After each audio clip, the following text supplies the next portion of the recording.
It started with what should have been a peaceful trip. Just me and my older brother Jay going off-grid into the Arizona forest for a weekend of bonding, silence, and beer.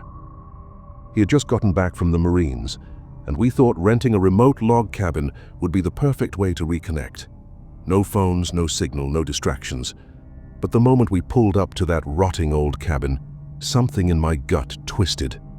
There were deep claw marks on the front door, dead insects in the windowsills, and an awful smell like wet fur and rusted iron. Jay, always the tough guy, joked that it added character, but even he looked over his shoulder more than once. That first night, I woke up around 2:43 a.m. to a strange, drawn-out whistle outside. It wasn't a song, just one long, low note, like someone slowly breathing through cracked lips. Then I heard it, my name, whispered from just beyond the window. "Jake, come here." It sounded like Jay, but too soft, too smooth. I turned. Jay was snoring in his bed, unmoving. I froze. My body was screaming to run, but my legs refused to move. I heard it again, closer now. "Jake, I need help." The voice was perfect, identical, but it didn't feel human. I ran to wake Jay, and when I told him what I heard, he just stared at me, pale and wide-eyed. He whispered, "I thought I was dreaming it last night too." The next morning, I found fresh claw marks by the front door, long, deep, not animal. We also found a mutilated rabbit by the fire pit. Its legs were twisted backward, mouth open in a frozen scream, and its eyes were missing. Jay didn't laugh this time.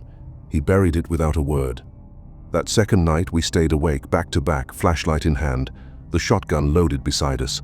Around 3 a.m., Jay got up to pee, but when he didn't come back after 10 minutes, I went out calling his name, and then he came walking back from the woods, smiling, but something was wrong. His smile was too wide, his voice too flat. "Everything's fine," he said, blinking too slow. My heart pounded as I stepped back. That thing was wearing his face. And then, it spoke in my voice. "Jake, help me." I ran. I didn't even think. I sprinted into the woods, blindly, branches tearing at my skin, but the further I ran, the more I realized. The trees were repeating. I was going in circles. Then I heard it again, my name, but from every direction, in Jay's voice, in my voice, in my mother's voice. I fell to my knees, sobbing. When I looked up, I was in a clearing surrounded by stones, bones, and animal skulls. At the center was something crouched low, twitching, its skin pale and stretched, like it had been dried in the sun. It looked up and had my face. "You left him," it whispered. I screamed and turned to run, but tripped over something soft, a human hand.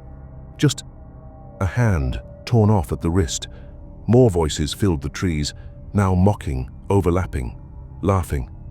"Jake, Jake, Jake." I stumbled blindly, not knowing where I was or what direction was real anymore. The forest warped, trees moved, time broke. Eventually, I collapsed. When I woke up, it was daylight, and I was lying in front of the cabin. Jay stood over me, terrified. He said I'd been gone all night, mumbling in voices that weren't mine. We packed up and drove off without saying a word. The truck, which hadn't started before, roared to life like nothing ever happened. Back home, I tried to forget, tried to sleep. But the voices didn't stop.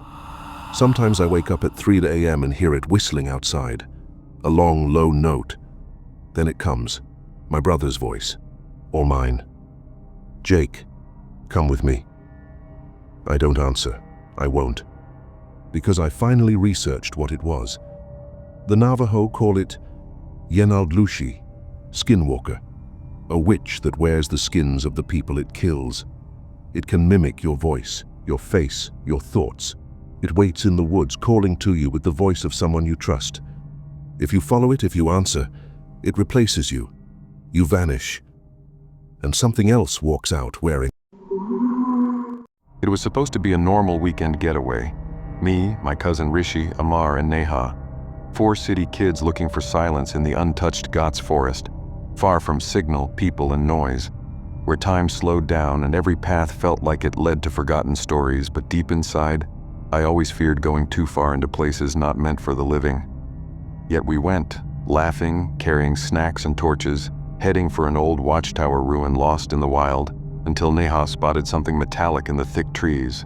Not a shack, not a jeep, but a bus.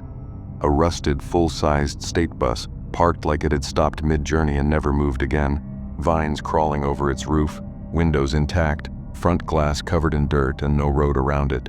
Just roots, leaves, and silence. Terrifying, paralyzing silence. We laughed nervously, but I felt something watching, not from the trees, from inside the bus.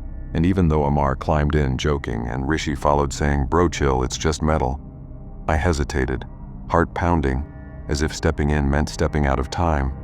But Neha held my hand, gently whispering, "Come na, just a quick look." And I gave in. The moment my foot landed inside, the bus breathed. The air shifted, the door behind us slammed shut with a metallic clank that echoed like a coffin closing, and Amar froze mid-step, saying, "Who closed that?" before trying to pull it open, locked, stiff, unmoving. And it wasn't fear yet, it was confusion, until the bus floor creaked under our weight, the seats looking half-melted, some torn, some still warm, like someone had just sat there. And then the whispers began, faint at first, like wind through wires, but it wasn't wind. It was a voice, a layered, twisted voice that didn't echo in the air. It echoed in our heads, whispering, "Take your seat. The journey must continue." And then Neha screamed, pointing at the windows where instead of our reflections, we saw ghostly passengers. A schoolboy with hollow eyes, an old woman in a red sari who didn't blink, a uniformed man with no face, all sitting still, heads turned slightly toward us, as if waiting for us to join them. Amar tried filming it, but the camera glitched with every frame, and Rishi, brave Rishi, ran to the front seat screaming, "There's no driver, there's no engine." But the bus suddenly jerked, once, twice, and then started moving on its own, slowly down a path that wasn't there minutes ago, outside showing trees moving in reverse, like we were driving backward through time and the windows flickered. 1 second it was jungle, the next it was fire, then bones, then a lake, then darkness, and soon Neha clutched my arm sobbing, asking what was happening while I could barely breathe. And Amar just kept muttering, "This isn't real," as the lights turned red and figures began to reappear. Not in the windows now, in the seats, one by one. An old man with burnt skin sat 3 rows behind us, a woman rocking a lifeless bundle, a child turning his head 180 degrees without blinking, and Rishi shouted, "We have to get off," and ran toward the emergency exit. But mid-run, he simply vanished. Not out the door, just gone, like he was erased, leaving only an empty aisle and the echo of his last step. And that's when I broke, screaming his name while Neha collapsed to the floor, shaking, and Amar backed into a seat crying, whispering, "This place isn't real." And then the speaker above flickered to life with text, "Next stop, Smashin' Road." And my blood froze, because that was a name we knew. An old myth about a forest path where spirits rode forever, where the bus never stopped unless it needed more. And then came the voice again, darker now, inside all our heads, whispering, "One must exit, one must enter." And Amar, God bless him, stood up with tears in his eyes saying, "Let me go, just let them live." And before we could protest, he stepped down the front stairs. And the moment he did, his seat stained red, the door